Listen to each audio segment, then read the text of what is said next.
வணக்கம். இன்னைக்கு நம்ம பார்க்க போகிறது தமிழ்நாடு கெசட்டில் நேம் சேஞ்ச் பண்ணுறதுக்கு என்ன ப்ரொசீஜர், எவ்வளோ ஃபீஸ் பே பண்ணணும், எவ்வளோ நாள் கழித்து வரும், என்ன டாக்குமெண்ட் கொடுக்கணும், இது எல்லாமே பார்த்திங்கன்னா ஏற்கனவே சொன்னது தான். ஆனால் நிறைய சேஞ்சஸ் வந்திருக்கிறதுனால இன்றைக்கி ஒரு புது வீடியோவாக இதை நான் கன்வெர்ட் பண்ணி கொடுக்குறேன். சரிங்களா?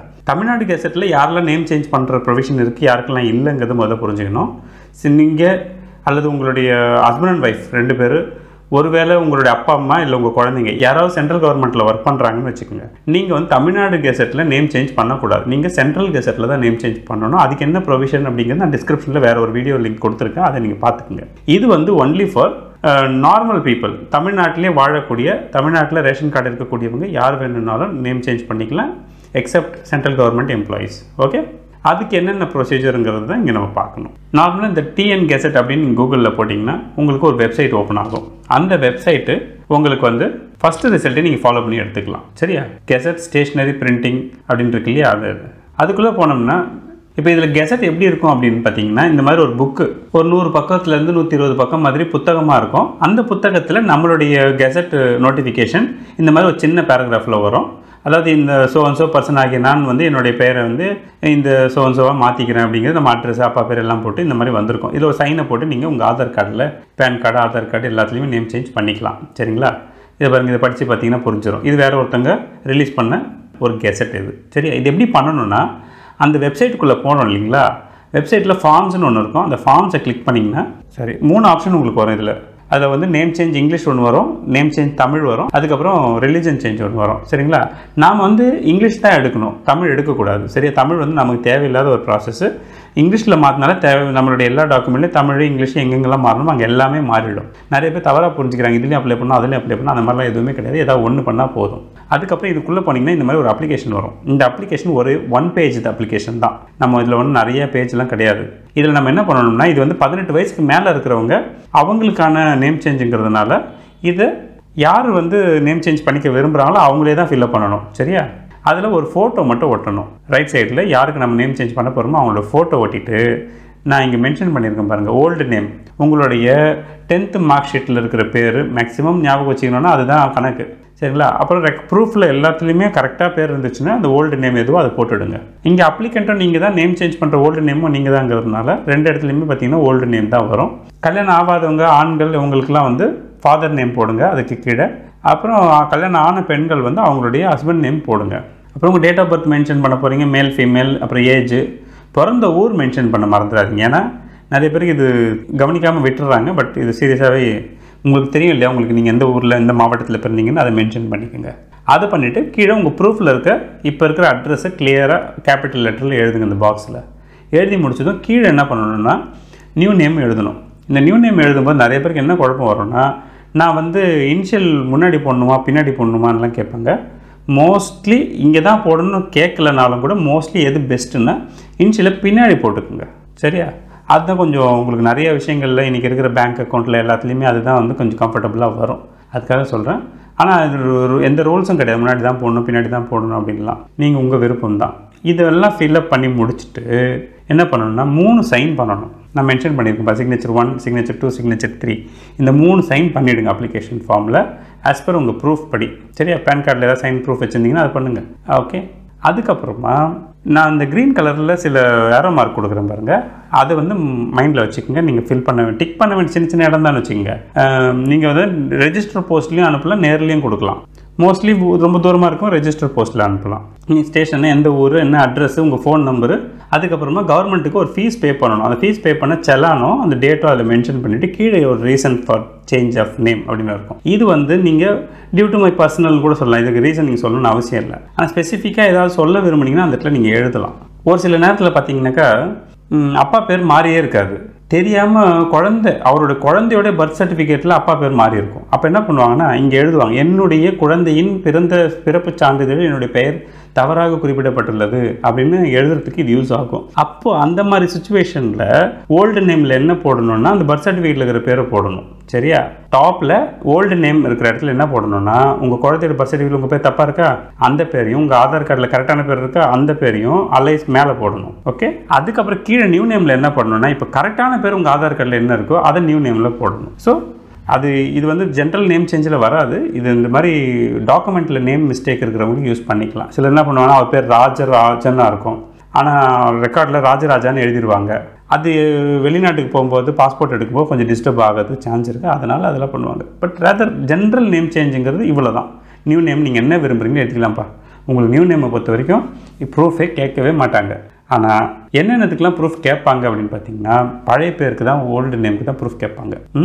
ஏதாவது ஒரு ஐடி ப்ரூஃப் 2 ப்ரூஃப் வைக்கணும். ஒன்று ஆதார் கார்டு வைக்கிறீங்கன்னா கூட ஒரு பேன் கார்டு வைங்க, ஒரு ஆதார் கார்டு வச்சிங்கன்னா ஒரு ஓட்டர் ஐடி வைங்க, ஏதோ ஒன்று கரெக்டான பேர் இருக்கக்கூடிய 2 டாக்குமெண்ட் வைக்கணும். அப்புறம் உங்களோட ரேஷன் கார்டு கம்பல்சரி வைக்கணும். தமிழ்நாட்டில் தான் இருக்கணும் ரேஷன் கார்டு. நீங்கள் வெளி மாநிலத்தில் ரேஷன் கார்டு வச்சுருந்தீங்கன்னா உங்களுக்கு தமிழ்நாட்டில் நேம் சேஞ்ச் பர்மிஷனே கிடையாது. சரியா? அதுக்கு அடுத்தது இது வரைக்கும் நீங்கள் உங்கள் ஸ்கூல் படித்ததுலேருந்து பிறந்ததுலேருந்து பேரே மாற்றலை அப்படிங்கிறதுக்கு ஒரு ப்ரூஃப் கேட்பாங்க. அதாவது பர்த் சர்டிஃபிகேட், அப்படி இல்லைன்னா உங்கள் 10th marks DC transfer certificate கேட்பாங்க. இது ரெண்டுத்தில் ஏதாவது ஒன்று கொடுத்தா போதும். ஸோ இந்த 4 டாக்குமெண்ட் கம்பல்சரி கொடுத்தே ஆகணும். அது மட்டும் ஞாபகம் வச்சுக்கோங்க. சரியா? அதுக்கப்புறம் 60 வயசுக்கு மேலே இருக்கவங்க கூட சிலர் வந்து பேர் மாற்றம் செய்கிறாங்க. அப்படி செய்யும்பொழுது ஒரு வெள்ளை பேப்பரில் சம்மந்தப்பட்ட நபர் வந்து டாக்டர்கிட்ட ஒரு சைன் லெட்டர் வாங்கணும். என்னென்னு, சம்மந்தப்பட்ட நபர் அதாவது கேண்டிடேட் வந்து உயிருடனும் நலனுடனும் உள்ளார் என்பதை நான் பரிசோதித்து தெரிந்து கொண்டேன் அப்படின்னு ஒரு கவர்மெண்ட் டாக்டர்கிட்ட சைன் வாங்கி கொடுக்கணும். இது வந்து ஒரு சின்ன ஃபார்மாலிட்டி 60 வயசுக்கு மேலே இருக்கிறவங்களுக்கு. இல்லைனா ஃபார்ம் ரிஜெக்ட் ஆகிடும். சப்போஸ் இது மாதிரி பண்ணுறதுல ஏதாவது குழப்பம் இருக்குது, எங்களுக்கு வந்து சப்போர்ட் வேணும், யாராவது ஹெல்ப் பண்ணுங்கன்னு சொன்னீங்கன்னா கண்டிப்பாக என்னோட நம்பருக்கு வாட்ஸ்அப் போடுங்க. நான் கண்டிப்பாக உங்களுக்கு ஹெல்ப் பண்ணுறேன். நீங்கள் நேரில் வரவே வேண்டாம், நானே உங்களுக்கு வந்து சர்வீஸ் கொடுத்துருவேன். நான் நிறைய பேருக்கு இது மாதிரி கொடுத்துருக்கேன். லாஸ்ட் 8 வருஷத்தில் நிறைய பேருக்கு நேம் சேஞ்சும் பண்ணியிருக்காங்க. இப்போ சின்ன சின்ன சேஞ்சஸ் இருக்கிறதுனால இப்போ நான் ஒரு வீடியோவை கன்வெர்ட் பண்ணி போட்டுட்ருக்கேன். சரியா? பேமெண்ட்டை பொறுத்த வரைக்கும் ஆன்லைனில் தான் பே பண்ணணும். இதுக்கு முன்னாடிலாம் பார்த்தீங்கன்னா டிடி எடுத்து கட்டுற ப்ரொவிஷன் கொடுத்துருந்தாங்க. இப்போ அப்படி கிடையாது, எல்லாமே ஆன்லைனில் தான் பே பண்ணணும்னு வந்துருச்சு. நேரில் போகிறவங்க நேரில் வந்து கேஷ் கொடுத்துக்கலாம். அதுக்கு நீங்கள் இந்த வெப்சைட் லிங்க்கும் நான் வந்து உங்களுக்கு கீழே டிஸ்கிரிப்ஷனில் கொடுத்துருக்கேன். இந்த வெப்சைட்டில் நீங்கள் உள்ளே போனீங்கன்னா இப்படி தான் இருக்கும். ரொம்ப பெரிய ராக்கெட் சயின்ஸ்லாம் கிடையாது, ரொம்ப ஈஸி ப்ராசஸ் தான். நேம் எழுதுங்க, மொபைல் நம்பர் எழுதுங்க, அட்ரஸ் 1 ஏரியா போடுங்க, அதில் பின்கோடு, இமெயில் ஐடி, இதை மட்டும் ஃபில்அப் பண்ணிக்கோங்க. அதுக்கு கீழே அப்படியே கீழே ஸ்க்ரோல் பண்ணிங்கன்னா டேட்டுன்னு கேட்கும். அந்த டேட்டில் எதுவுமே நம்ம ஃபில் பண்ண வேண்டாம். மாவட்டம்னு போட்டிருக்கு இல்லையா, அதில் வந்து PAO சென்னை ஈஸ்ட்னு இருக்கும். அதை செலக்ட் பண்ணிங்க. ஏன்னா சென்னைக்கு தான் நம்ம வந்து போஸ்ட் அனுப்ப போகிறோம் அப்படின்னா சென்னை ஈஸ்ட் எடுத்துக்கோங்க. துறையின் பெயர் வந்து நீங்கள் அங்கே சும்மா பிரிண்டிங் டைப் பண்ணுங்களா, அதுவே ஆட்டோமேட்டிக்காக உங்களுக்கு அதெல்லாம் காட்டிடும். சரியா?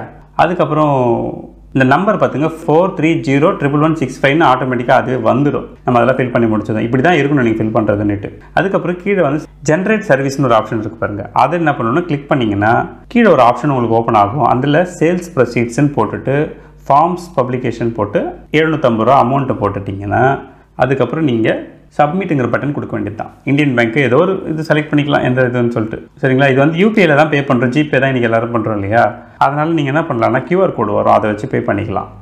இதில் சப்மிட் கொடுத்த உடனே அமௌண்ட் எதில் பண்ணுறீங்க, யூபிஐயில் பண்ண போகிறீங்க, அது செலக்ட் பண்ணிக்கோங்க. அடுத்தது உள்ள QR கோடு வரும். பேமெண்ட் பண்ணி முடித்த உடனே இந்த மாதிரி ஒரு ரசீது வரும். இந்த ரசீதில் இருக்கக்கூடிய அந்த நம்பரை தான் அந்த அப்ளிகேஷனில் நான் எழுதணும்னு சொன்னேன். சரிங்களா?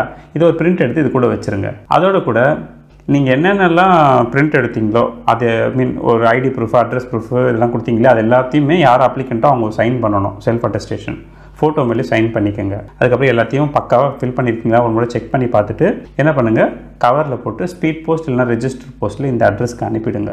இதில் அனுப்பிட்டிங்கன்னா கண்டிப்பாக சொல்கிறேன் ஒரு 3 அல்லது 4 வாரம் கழித்து உங்களுக்கு கெசட் பிரிண்ட் ஆகிடும். நீங்கள் ஆன்லைனில் போய் வெரிஃபை பண்ணணுன்னா என்ன பண்ணுங்கள், இதே மாதிரி இந்த கெசட் வெப்சைட் போய்டுங்க.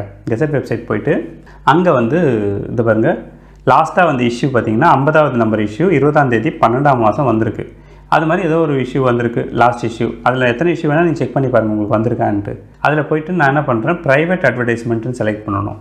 அதை செலக்ட் பண்ணோம்னா இந்த மாதிரி ஒரு புக் ஓப்பன் ஆகும். இந்த புக்கில் தான் நம்ம ஃபஸ்ட்டு ஓப்பனிங்கில் பார்த்தோம் இல்லையா, இந்த புக்கில் உங்கள் பேர் Ctrl F போட்டு செக் பண்ணி பார்த்தீங்கன்னா இந்த மாதிரி உங்கள் பேர் மாறினதுக்கான இது வந்துடும். சப்போஸ் நீங்கள் வந்து தமிழ்நாடு கவர்மெண்ட்டில் ஸ்டாஃபாக வேலை செய்கிறீங்க, நான் வந்து நேம் சேஞ்ச் பண்ணலாமா அப்படின்னு நீங்கள் கேட்டிங்கன்னா தாராளமாக பண்ணிக்கலாங்க, எந்த தப்பும் கிடையாது. ஆனால் நீங்கள் நேம் சேஞ்ச் பண்ணுறதுக்கு முன்னாடி பர்மிஷன்லாம் வாங்க வேண்டிய அவசியம் இல்லை யார்கிட்டையும். ஒரு லெட்ரு வந்து இப்போ நீங்கள் ஒரு டீச்சராக வேலை செய்கிறீங்கன்னு வச்சுங்க, நீங்கள் உங்களுடைய HM கிட்ட போய்ட்டு இந்த மாதிரி என்னோடய நேமை நான் சேஞ்ச் பண்ண போகிறேன் அப்படின்னு அவருக்கு தகவல் மட்டும் சொன்னால் போதும். இந்த மாதிரி இந்த பேர்லேருந்து இந்த பேருக்கு நான் என்னோடய பேர் மட்டும் செய்து கொள்ள போகிறேன்னு சொல்லிட்டு ஒரு தகவல் சொல்லிவிட்டு அதோட ஜெராக்ஸ் காப்பியில் அவங்ககிட்ட சைன் பண்ணி வாங்கிக்கோங்க. அவங்க பர்மிஷனே தேவையில்லை, நல்லா புரிஞ்சுக்கோங்க. பர்மிஷன் கிடையாது, இது இன்ஃபர்மேஷன் தான்.